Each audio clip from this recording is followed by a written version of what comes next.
My CP does not define me. I'm your host, D to the J with a roll away. And as we roll into another episode of My CP Does Not Define Me, I have a special guest this afternoon.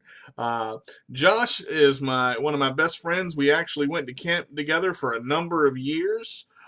He is in martial arts as well. He instructs, he teaches. He's been training matter of fact, I think longer than I have.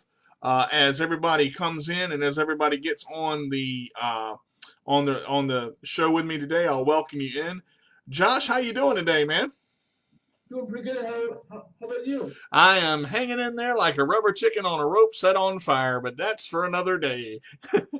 So Uh, everything going pretty well for you? right now, yeah, I think so. Good, good. Uh, we want to, well, tell me a little bit about yourself, Josh. You have cerebral palsy. Talk a little bit about your disability, how it affects you. Tell us about your martial arts. Talk a little bit about yourself, if you would. I'm 36 years old. I have spastic diplegia cerebral palsy. Uh, Live with my mom. Been training martial arts for over 20 years, about give or take, off and on. Mm-hmm. Uh, I have my own YouTube channel. I also instruct when the the time is applicable, Mm-hmm. and yeah, that's me in a nutshell. So how did you get into the instruction of martial arts? But the school that I was associated with at the time, I'm not with them anymore, but Mm-hmm. my certificate's still valid. Mm-hmm. That had a program, and I inquired to see if I could do it, and they accepted me, and I did it Okay. All and right. passed. Now, you and I both have spastic dysplasia. We've, of course, we've known each other for a number of years. Um, Getting into the instructor program, what are some of the things that you had to do to be able to be qualified to teach? Did you have to be a certain belt level in order to teach? You have to be a certain age, and you have to be a second grade black belt. Hmm. And you are a third dan. Is that correct? That is correct. Okay. So now, if in our let's see, in our style, when you are a third dan, you can promote someone to as high as first, correct? Because you can't promote as high as you. Yeah, you can't promote anyone after your rank. I think that's true in any style, Okay. if I'm not mistaken. I think in most, I think you're right. I think there is a few that, like, in ours, I know in order to promote, you have to be at least two ranks higher to then to promote. You can't promote someone up to your rank, but you also have to be two ranks higher than them to promote them one step up, I believe, is how the promotion is. What I guess the big question, with CP, what are some of the challenges that you face in your martial arts, in training and teaching as well? Well, the teaching is all about knowing the your strikes that shut out the kicks, and knowing the mechanics of the kicks, so you can teach those kicks with your arms, hands, uh, what have you. Mm-hmm. Mm-hmm. And that takes years of training even before you become an instructor. Mm-hmm. What's the highest that you have you ever promoted anybody to black belt before, or have you I um, I promoted up to second degree. up to second? Okay, Yeah, okay. Mm-hmm. So you have actually promoted someone up to second degree black belt. I have, yes, before I left my last school. Can you talk a little bit about the honor involved in that? For me, teaching is so much about the honor, but in order to promote, because I'm actually still training for my second degree, and can you just talk about a little bit of the honor involved in teaching somebody and being able to promote them, you know, to a black belt status? It is quite the honor. More into that is watching this person grow in their martial arts career, uh, knowing that you did help them get there, uh, and the feeling is not undescribable. You know, knowing you help this person get there, it's very rewarding. Hmm. Hmm.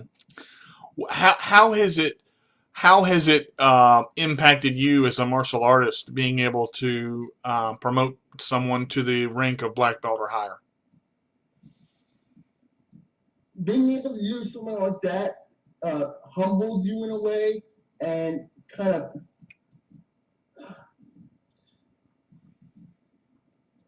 makes you want to be a better martial artist. You can be a better teacher, Hmm. Hmm. and if you're a better martial artist, and a better teacher, you can teach more people and spread the message of self-defense, which is really why I do it. I want to teach people how to defend themselves. Right. Now you also mentioned that you instruct. Now, have you, with COVID-19 going on and everything, have you done the virtual? You said you have a YouTube channel. Do you put martial arts videos on your YouTube channel to train or to go back and look at, or how does that work? I haven't done that in so many ways. I put self-defense aspects and easy techniques on my channel Hmm. that people can easily pick up and practice at home. But I might be doing, actual techniques pretty soon. I haven't really decided yet because I want it to be self-defense in a whole, not just martial arts. Sure, Uh, sure. I can understand that too. I think in similarity, when I started teaching, I think one of the hardest things for me, looking at the difference of the kicks, like you're talking about, not being able to use my legs in full capacity. It's different when you have to tell someone a stance, like a back balance or a forward stance, or back stance and forward stance, as they call it in traditional terms. I mean, it's a lot more difficult to tell someone how to do it when they're using their legs and you're not. Telling them how to position their feet, things of that nature. And as everybody is tuning into the show right now, if you guys have a question for Josh or anything like that, Nikki, we welcome you. Charles, we welcome you. Guys, leave a comment. Let us know who you are, and if it's your first time on the show, if you, like I said, if you have a question or anything for Josh or myself, please let us know. We will pin it in the comments and be sure to get that question out there. We are live on www.letgoradio.net and we are also live on Facebook. So, guys, keep those questions coming. We're talking with Josh. He is a martial artist. He's a third degree black belt. He has instructed. He has CP as well. He has spastic dysplasia. Just a little bit about your disability, Josh. Going back to that for just a second, does it affect both your upper and lower extremities?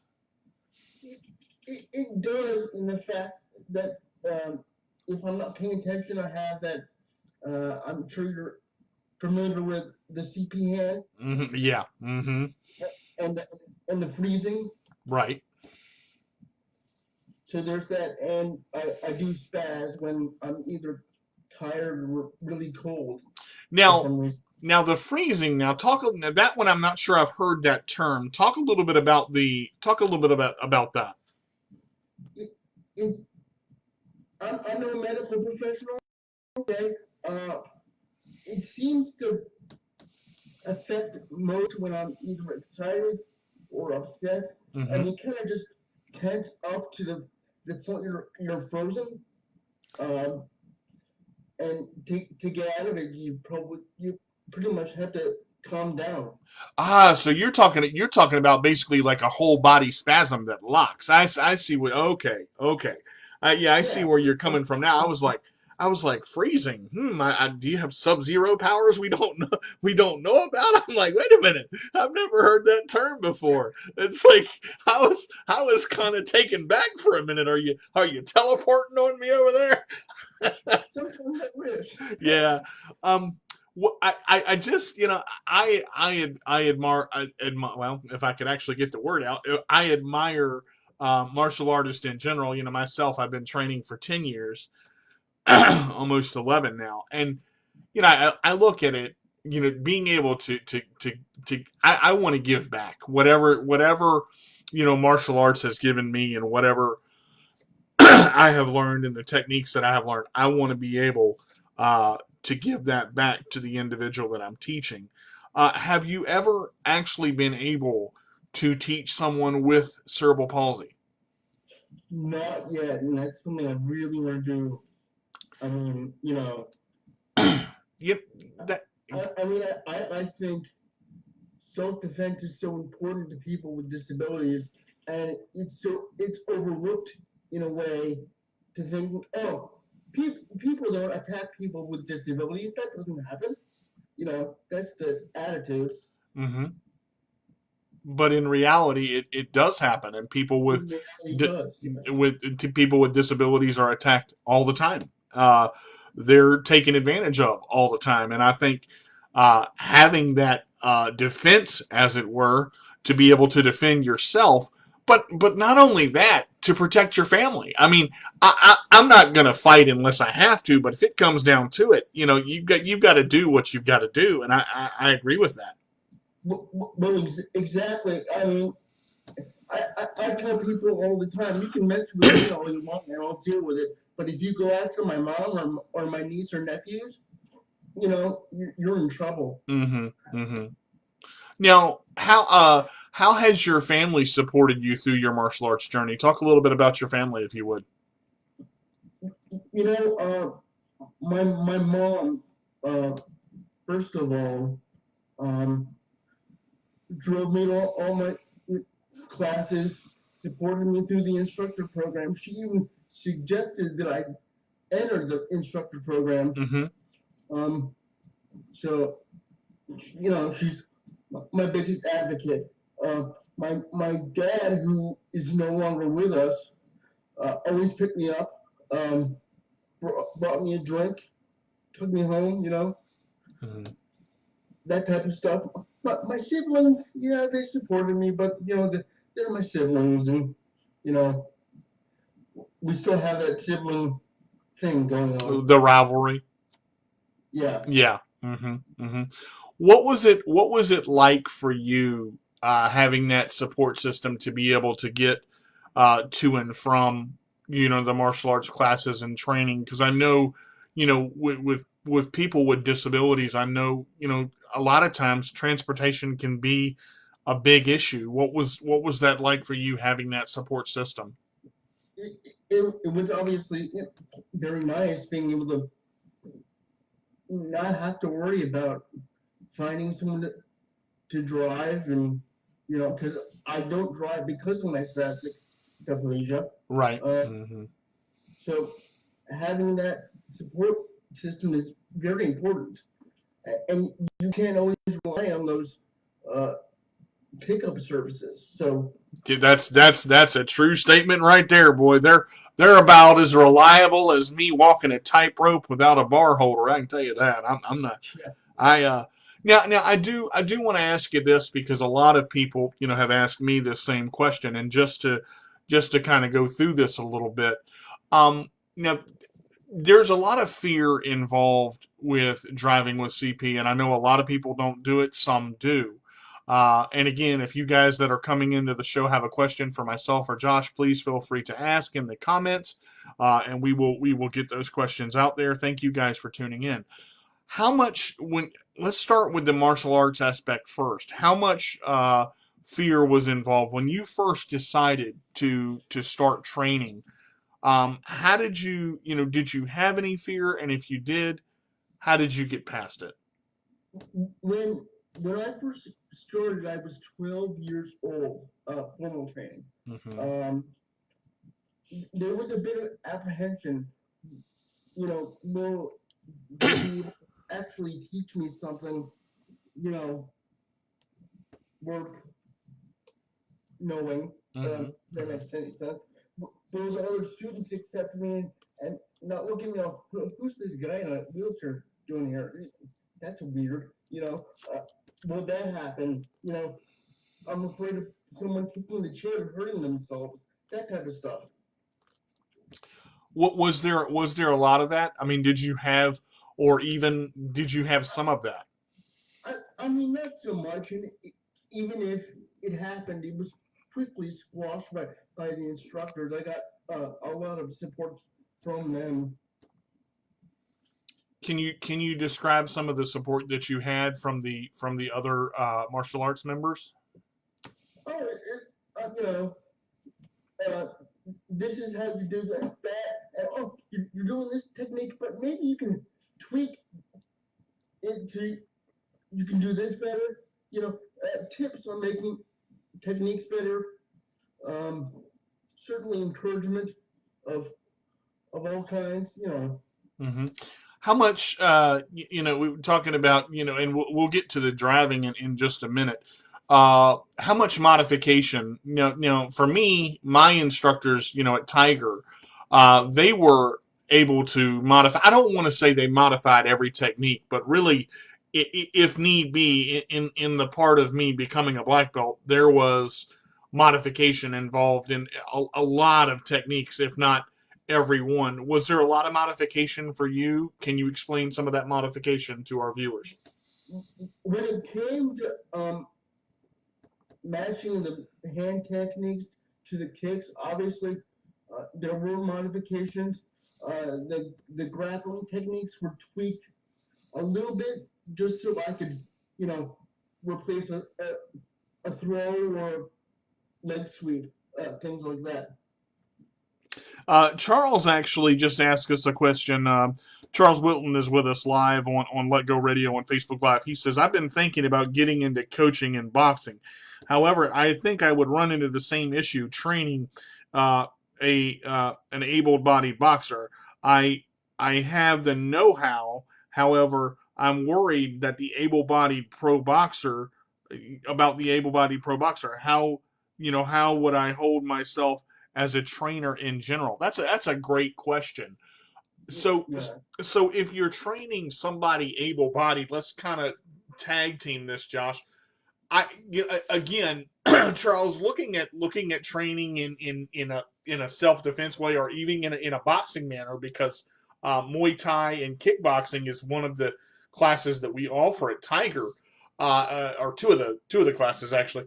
When you train, a lot of it, is broken down into to small techniques. So if they really want to be trained and they really want to know, and once you show them, or I don't know if you have someone uh, to assist you or not, or if you totally train by yourself, but being instructors have to have the ability to break the technique down, and it's not about the big piece. It's about little teeny pieces and a lot of repetition to get that technique in general. Josh, how would you train about a technique, or working with somebody who's able to walk? Talk just a little bit about your method of training there. So, certainly it depends on the person, right? But I would definitely do a step by step motion using your hands, arms as much as possible, mimicking the kick. Okay, and again, know that kick as as well as you know your adaptive strike. Mm-hmm. Okay? Mm-hmm. Things like that help. And again, you have to know the kick as well as you know your adaptive strike Right. to, to be an instructor. Mm-hmm. Mm-hmm. And I think that's you have to be. being an instructor, I am still teaching. I mean, I can call myself an instructor now, but there was a time when I started, I really didn't feel like an instructor. But once I started understanding, and I think what Josh is saying too, don't get ahead of yourself and teach what you know. Martial arts is an art, and some of it is beautiful, but you have to remember, you don't have to teach 30 techniques for a takedown. A lot of it is one or two. I mean, you want to have a plan for A, B, C, D, E, F, all the way through. Um, Mr. Claude, thank you for joining us, sir. We appreciate it. As I look at it in martial arts itself, talking with Josh, it's about the little things, a poke to the eye, learning, how to manipulate the fingers. It's not, because for me, I wanted to learn throws as I was coming up through the ranks. My big thing was I wanted to learn throws from a chair. Throws from a chair are very difficult, and there are a lot of the behind the back positions that you can't get to in a chair unless the person is turned. And in a battle, most battles last 8 to 11 seconds. I mean, that's how fast fights go. I mean, you have to know. Very quick, Yeah, yes. yeah. In that moment, you have to know. Okay, I've got this. You got to go to the well and go to what works for you. It's not about how pretty it looks. It's, look, this person is trying to attack me. He's trying to take what I got. I'm going to take him down and end this as quickly as possible. Now, but in the same sense, I can understand wanting to learn those throws. Did you have that issue where you wanted to go through the throws and say, look, how can I get to this point? I did have those issues. At the same time, I was also worried about effectiveness. You know, uh, that's where maybe replacing the throws with like a pull down or a a body manipulation in some way Yeah, is yeah. is just as good. And I think, see, the thing about training, with martial arts in a chair, the closer the person is to you, and Charles, I get to that second part there in a minute. Having that pull down or that body manipulation that Josh is talking about, having the person that's attacking you or the attacker in what I call your zone of preference, where you want them, to where you don't have to. A lot of martial arts becomes muscle memory.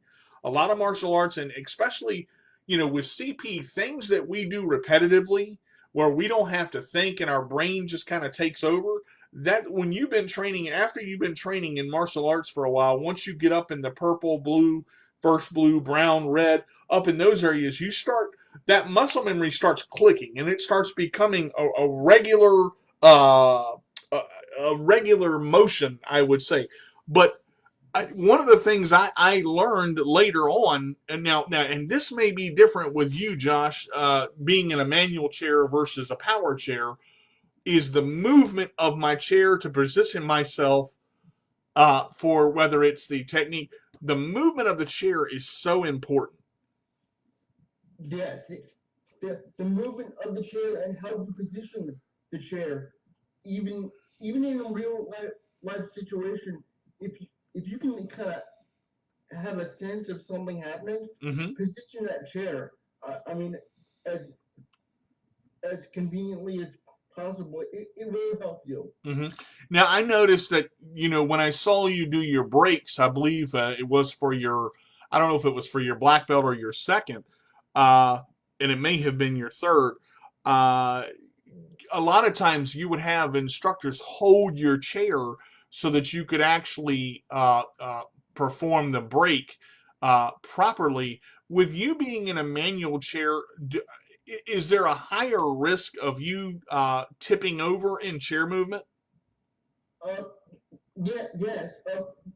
When when you do breaks, and that was a second cup within my second degree black belt, I believe.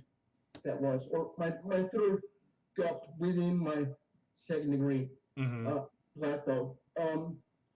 When you're applying or trying to apply so much force in into a technique to break a brick, to break a board, you're moving that chair, and that movement takes away power.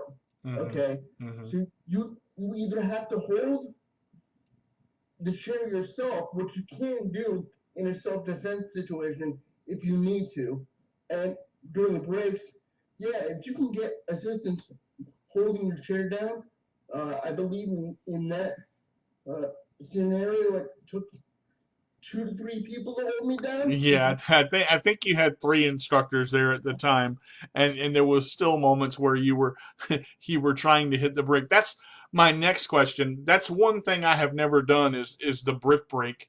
You had an apparatus to actually at the end there. You tried several times to break the brick with your hand, and you kept missing the brick itself. But you said something at the end that I was, that really made me think. My instructor said it's not that you get there, the point is that you get there and get it done. And you had an apparatus and you were able to break the bricks. Now, in your training to break bricks, how did your instructors teach you where to get that power from? Because you have to come all the way up and all the way down and hit the brick straight through in order to break it.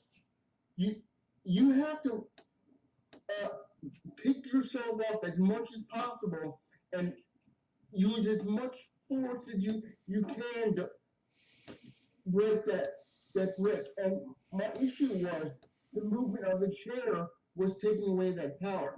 Mm-hmm. Now, in that video, um, that's what was happening. I was to the point where my hand was bleeding. Okay, and my instructor simply said, handed me a 5 pound weight, I believe it was, and said, it doesn't matter how you do it. You found a way to do it. Use this, and boom, I broke it. Right, right. Mm-hmm. It really doesn't matter how you do something. Find a way to do it, and then that's how you go through life. Just find ways to do things, and you'll be okay. And going back to what Charles said, when he asked the question about training in general or training someone that is able-bodied, I've been asked by pro boxers to train them. Yes, I would have an able-bodied trainer with me. Now that as a visual aid, and in Charles's defense here somewhat, as a visual aid, being able to not only see it from a standing position, but also see it from a sitting position, that makes a lot of sense because a lot of times some people are visual trainers, some people are hands-on trainers, some people are audio trainers. They hear it, they have to learn it. But as we said, earlier in the broadcast, the main majority of martial arts is it's 90% repetition. Everything that you do in martial arts, you do over and over and over and over. And even and Josh, if you agree with this, feel free. Even when you've mastered a technique, even when you think you've mastered a technique, you can go in and apply that technique to a different application, and it can throw curveballs in there that people have never seen. It's all about muscle memory and knowing that technique. And when you get higher in your training, it's taking that technique and maybe turning it into something else, learning how to apply that to different situations, etc. Mm-hmm. Douglas, thank you for joining us. We appreciate you coming in. Welcome to the My CP Does Not Define Me. We thank you for coming in again. I appreciate that. I wonder. I want to go back. How much again? Within martial arts for me, when I started training 10 years ago, there was a big fear in there. We talked a little bit about that trepidation. I guess would be the big word that we had earlier, or that apprehension that you had. With driving, I know that there is a fear, but there's also a physical limitation. There were physical limitations in martial arts for me, and there were physical limitations in martial arts for you. I'm asking this question as much for me as I am for you. Being that there are physical limitations in both in martial arts and driving, how did you overcome the physical limitations in martial arts to where you don't drive because of the spasticity limitation in driving? How did you overcome the limitations in martial arts, first of all?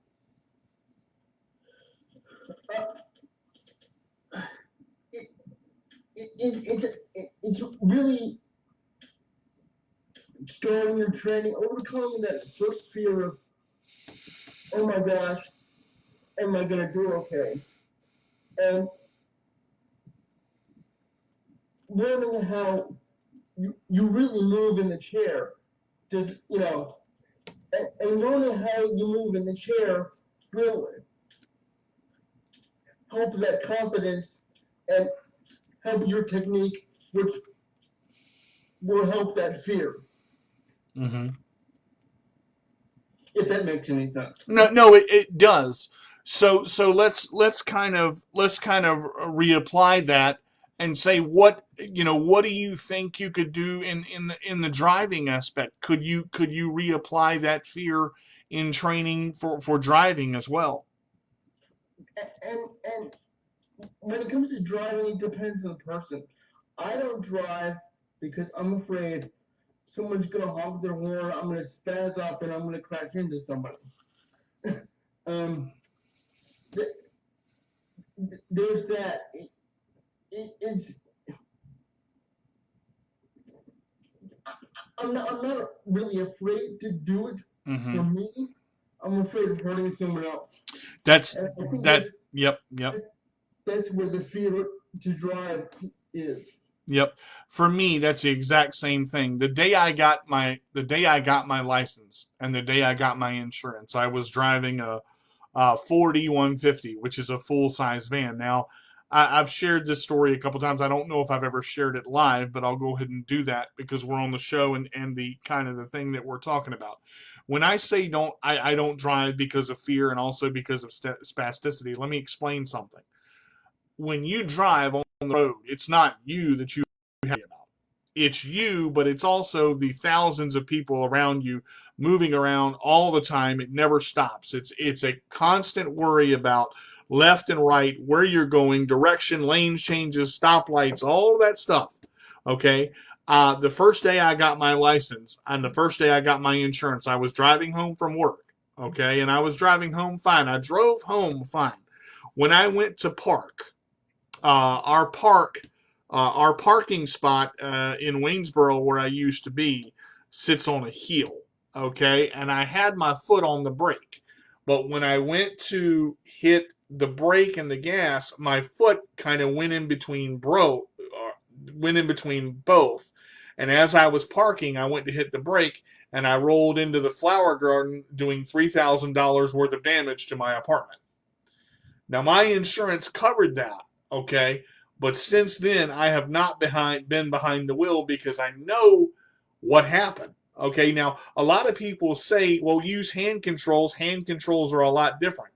My feet work and my hands work, but you can have the same problem with a hand control that you can with a foot pedal because it's not about what you're doing wrong. It's in that instant when you're seizing up what your body does and what your momentum does and how long it takes you to get back to where you are. And in that moment when you're driving, you don't have a lot of time. You have less than a second. And sometimes, a half a second based on if somebody pulls out in front of you and you don't see it and you can't react quick enough. And with cerebral palsy, there's always that limited knee jerk reaction that you need to have where you don't have it. Josh, would you agree there? I agree 100% with that statement. So is that kind of the same thing with you, the reaction time and all of that, or is it a little bit more detailed? it is the reaction time. It's being able to keep an eye on all these different things you have to keep an eye on. You know, uh, and things related to that. And yeah, I'm afraid of running running into somebody. Mm-hmm. Mm-hmm. I mean, my reflexes are pretty good, but that is because of my martial arts training. But I don't think that would help as much in in driving. Right, because it's different. It's a totally, it's the same, but it's different. And some people may not understand that. Some people think, oh, you're just scared. You've got to do it. I'm restricted from interstate driving on my license. So yeah, you could drive where there's not a lot of people. You could drive on back roads where there's not a lot of people. But there's always the instance that something happens on the road. And my thought is, if I hurt myself, fine. If I hurt myself, that's me. But if I take someone else's life, or if I hurt someone in the event that I take someone else's life, I don't know if I could live with myself. I felt it took me years to even sit behind the wheel again after I hit my house, because I kept visualizing someone running in front, and what if I couldn't have stopped? Exactly. I am afraid of hurting somebody else, killing somebody. Okay, uh, if that happened, I don't think I would take that very well. And Mm-hmm. Mm-hmm. you know,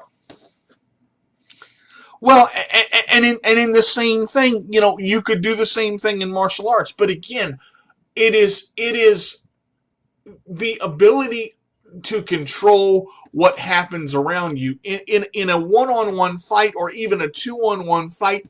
You have this scenario and that scenario. In driving, you have car, the clip. If you get clipped, if you hit something and spin out of control, you can hurt more than one life.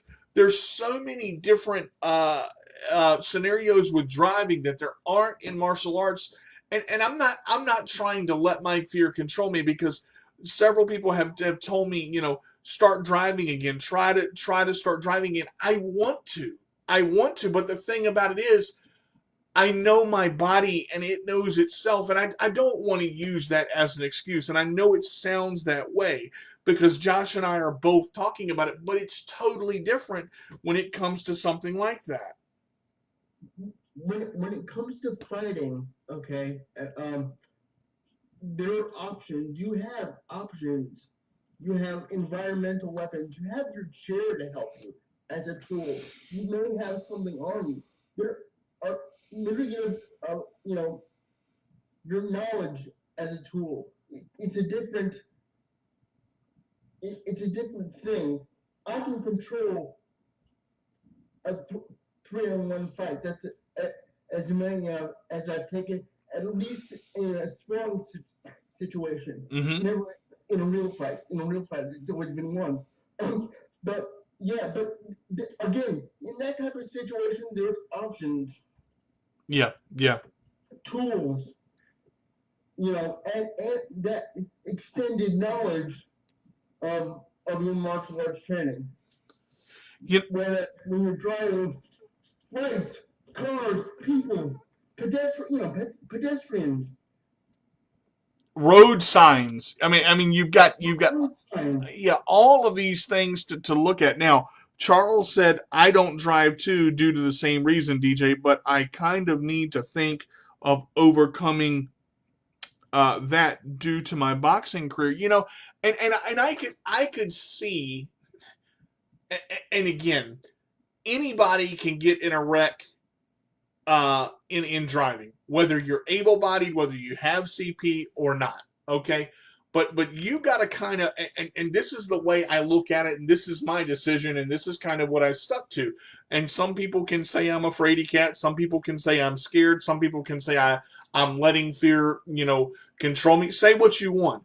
When it comes to weighing the options, if it involves hurting other people, and if I am not 100% sure that I am ready, I'm not going to do it, because if there's an inkling that my actions in that car, because of my CP and my motor ability, we're talking about motor ability, even though I have a turning knob on my car and even though I have a built up accelerator on my car, that 1 nanosecond of doubt, okay, if I can't turn the wheel fast, because I've been tested and I passed my driving test with the exception of having to have the knob on there, having to have the built up accelerator on there, and restricted from interstate driving because of the number of people on the interstate. I'm at driving back roads and non-interstate highways. There, I have to be able to know in my heart of hearts and my mind of minds that I'm ready, and I'm not. And it's not because I can't do it. It's that I know what CP does and I know how my CP acts. And it took me a long time, to come to grips with that, to say, okay, DJ, driving is not something you're going to do. You're going to have to rely on other people. You're going to have to rely on public transportation. You're going to have to rely on, you have a van, and yes, I want to go somewhere. Yes, I want to take my wife places. Josh, what do you think on that?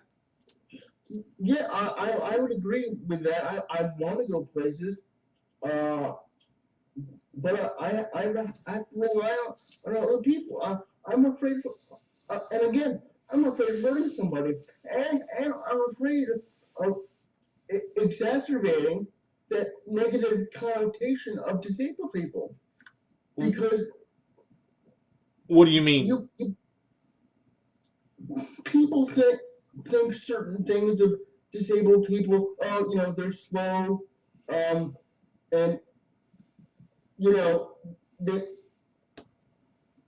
if they do the wrong thing, they're gonna hurt people, or the people that try things, they know they can't do without that safety net Mm-hmm. because Mm-hmm. there are those people and hurt somebody. People have done that, and that just it, it doesn't help that small negative side to it, Mm-hmm. if that makes any sense. Well, it does, Josh, and again, a lot of that is stereotypical, and I want to mention something, with you on here. Part of the misconception, and part of the reason why I'm doing this show, is to take some of the misconceptions about cerebral palsy in general, that because they have cerebral palsy, they're already slow. Let me explain something. When you hear the word slow, Josh, and I'm gonna touch on this base in just a minute. What does that think of when you hear the word slow? When somebody says you're slow or you're different, what does that make you think of? That R word that you really can't say to people because it's offensive, Right. and And and I've go ahead. Mm-hmm. Mm-hmm. and that is offensive. Just because, obviously, as you know, if you have CP, you're not necessarily that R word. Mm-hmm.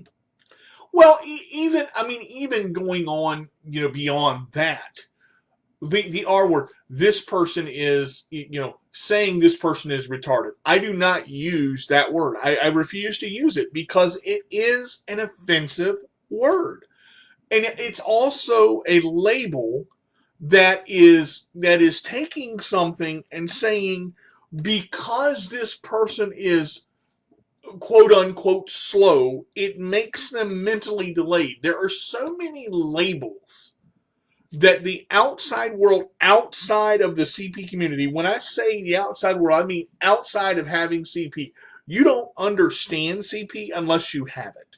You can't understand it because if you don't have it, you're not part of it. Now, if you're a parent, or if you're a sibling, or if you have some understanding, but that only goes but so far. The labeling, everybody is different. We've said this before. Josh and I have talked several times. Everybody is different. Josh and I have been friends since, gosh, he was 12 years old. He knows my roommate as well. We went to the same camp together. But I think the difference now is the labeling of somebody because they have CP, which allows or tries to allow a person to put other labels on top of that. You know, I, you know, I, I, I really,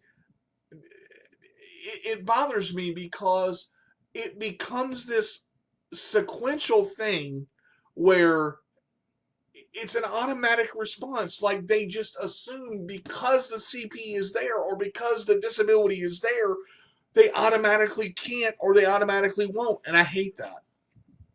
Yes, with a lot of people, it's automatically assume you're that R word, Mm-hmm. and it's something you have to overcome. I mean, talking to this person, this may seem, uh, you know, negative, but when you're out in public, uh, you you you try to seem as adult as possible Mm-hmm. because of that negative connotation, and sometimes you surprise people. Mm-hmm. Okay, because of my experiences, because of my martial arts training, because of other things, because of my YouTube channel. A lot of people are su- surprised I run a YouTube channel. Mm-hmm.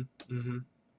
They see us as a lot of people see us as the person can't do anything, won't do anything, won't amount to anything, and then when they see it, they're shocked. And again, because they don't understand the the uh, the actuality of it, that it's not that a person can't do something, it's that they have a different way of doing things.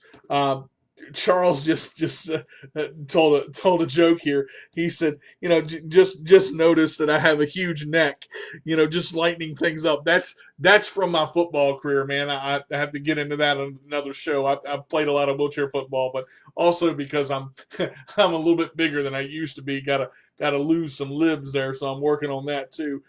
Nikki said, we have so many labels put on us, as disabled people, which is true.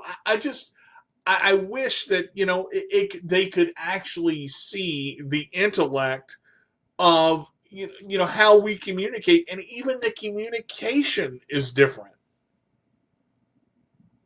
That's true. Uh, Depending upon who you talk to, Mm-hmm. Mm-hmm. certainly. I mean, Um, because I know. Go ahead, Josh. I'm sorry. it's I don't know now. I lost my train of thought. That's all right. That's all right. We'll stop the conductor and ask him to back up. I meant like even in okay CP, like if I pointed something out, sometimes to get your thoughts together, and people forget to use speech. The mouth is a muscle. We're talking about being able to you know not a struggle to talk, but it's tiring because when you get aggressive, or when you get tightened up, or when you get feeling a certain way about something and you get angry, your body tenses. Okay, so when you're talking and you're trying to get those words out, sometimes you'll stutter, or you will uh, fall over your words, basically. But it doesn't mean that you have a speech impediment. It's just it's what the cerebral palsy is doing to you at the time uh, of what's going on. And if we can look at, there's so many situational scenarios that I wish people could be aware of. It's not an all the time thing. Even I do it. It's just like you talked about earlier, the CP hand. It happens when our bodies are tight already. We go to a default position. What that default position is what the brain allows it to be. We don't know what that default position is going to be. Exactly. And to put a kind of a mental picture to it. Lots of times when I was teaching, I would have to raise my voice, and because I would have to command this room of 30 something people, Mm-hmm. give or take. And, and when I raised my voice, my body tenses. Mm-hmm. Now, there are ways around that, and once you get older like us, you kind of learn to control that, but it happens. Mm-hmm. And when you tense up, you kind of look funny. Um, Not to be negative about it, but No, I don't think you're being negative at all. I think that's the point right there. You just hit it. They look at us, not to cut you off. They're basing it on what they're seeing, not what they're knowing or what they're understanding. They're assuming, and this is why. exactly, Yeah. they assume because of what sadly what little they know of a CP, because other disabilities are highlighted more than CP. I'm not going to name names. No, you're right. I mean, because CP has been around for so long, it's gotten pushed back. That's exactly right. Josh, we may have to do a second show together. This has gone so well. Look, I need you to do me a favor. First of all, uh, tell us how we can get in contact with you. Tell us about your YouTube channel and tell us how we can get in contact with you, if you would. Well, if it's okay with you, I can drop a link in the comments here to my YouTube channel, and in there is a ways to get a hold of me through email, etc. Okay, and I will go ahead and pin that, but just to tell us so the viewers can hear on Let Go Radio, because the ones on Let Go Radio can't see the comments. Could you tell us how to get in contact with you? It's YouTube/Uncle Cal. Leave me a comment in any of my videos. My email address is in the description on my Uncle Cal channel page. You can contact me through there. You can contact me on Instagram at Uncle Cal 2. And just, you know, leave us a subject matter, and I'll get back to you. That's awesome, man. Would you what is one word of inspiration that you want to leave for people? And go ahead and type the address and stuff in the comments, and I will go ahead and pin that uh, as well Um, so people can see it. But you said that's Uncle Cal. Can you spell that out? if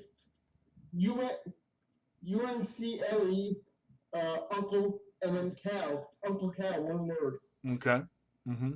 And the email is Uncle Cal at what? Comcast.net. Comcast.net. UNCLECOW at Comcast.net. Josh, leave a word of inspiration for our viewers about CP or anything that you want. Just leave a general word of inspiration for us, would you please? Not too much as a word, but always remember there's always a way of doing something. You just have to find it. Okay, there's always a way of doing something. Find that way. Okay. Well, guys, this has been a great show. One of my actually great friends, David Hall, just joined us, and I'm not sure how long he's been on the show or not, but I just wanted, that's something that is, powerful. Just, knowing I've known David for a big majority of my life. He was my broadcasting teacher in school, and we became, great friends just to be able to, talking about inspiration and believing in somebody, as hard as having CP is, when you have that support system and when you have somebody that believes in you, that cares about you and that loves you and that shows you tough love, but tough enough and tender enough to show you that you can get through anything. There were so many instances where I felt like I could fly, learning from him, with broadcasting, with all of that, all the things that I was taught by him. He was a father figure when at that time mine was not in my life, and he became not only a teacher but a great friend. And again, to believe in somebody is so powerful. To have that, yeah, that's the exact phrase I was thinking of, Mr. Hall. I couldn't say that on the air, but that's you guys can read the comments on that one. There were, I told that story, and I'll tell just a little bit of that now. We had a as I close out the show. This is probably one of the most powerful stories I have. Talking about CP and upbringing and things like that. We had. I went to Wilson High, graduated in 2001, and we had radio equipment. When I say radio equipment, I'm talking about soundboards, I'm talking about turntables, I'm talking about the whole 9 yards. Now, to be able to do this equipment, there was a large wooden crate that was in the shape of a rectangle, and this thing weighed about probably 80 to 100 pounds. And I remember going in there, the box was on the floor, and I called two of the guys to lift it up because we were done with class. I said, "Hey, pick up that other side. I'm gonna grab this end." And all of them looked at me like, "You can't lift that. That thing is 100 pounds. There's no way you can pick it up." And I got so frustrated, and I turned three shades of red, and I remember the two that were on the end. I said, "Hey guys, hold that in right." And right on cue, Dave looked at me and said, "Pick up the box." And I'm like, "Yeah." I turned and looked at him, and we picked it up, and the three of us picked it up and turned it over and placed it on the DJ equipment. Now, there was a sense of admiration for that, because he believed in me. And after class, after everybody was gone, he asked the three of us to stay. And I remember the three of us that stayed. It was myself, Paul, and one other gentleman. And he came over to us. He said, "You guys are my DJ crew." He said, "You guys are the ones that are going to learn this equipment. You guys are the ones that are going to DJ all the events. You're gonna broadcast all the assemblies." And from that point, David continued to mentor me. We've been on fishing boats together, yachts together. We've been shark fishing together. It just goes to show you. It just goes to show you that when you have somebody that believes in you the way he believed in me, and he still believes in me to this day. We talk at least once a month. I love him like he was my own father. Again, because we have that connection. You can do anything you set your mind to. Sometimes it just takes someone to show you the way. Josh, I want to thank you for being on the show today. I enjoyed having you, brother. We got to do this again. Thank you so much for being part of this. You guys can reach me at the Sports Menu Radio Show at yahoo.com. You can contact me on YouTube at My CP Does Not Define Me. You can contact me on Facebook at DJ Carter and Dennis Carter. Please share the show. Please keep those emails coming. Josh, any closing comments or anything before we close out, brother? No, but I would appreciate any subs, views help as DJ knows. Any support would be great on the YouTube channel. All right, man. I will push that out there. And look, this is D to the J with a roll away, and you know how I do every Wednesday from 2 to 3. My CP Does Not Define Me. We'll see you next week. Guys, tune in Friday for the Sports Menu Radio Show from 5:30 to 6. Thank you so much for tuning in. And always know that the word of the day, the inspirational moment of the day I want to leave you with is you have the chance to leave an impact on somebody's life. Whether you choose to impact them or not is your choice and your choice alone. Guys, thank you so much for tuning in with us. We greatly appreciate it. We love you. Thank you for tuning in to My CP Does Not Define Me. All the viewers and comments that have come in, thank y'all so much. You guys take it easy, and we'll see you later on www.letgoradio.net and on Facebook Live, where we can help make dreams come true. All you got to do is believe. We'll see you next week for My CP Does Not Define Me.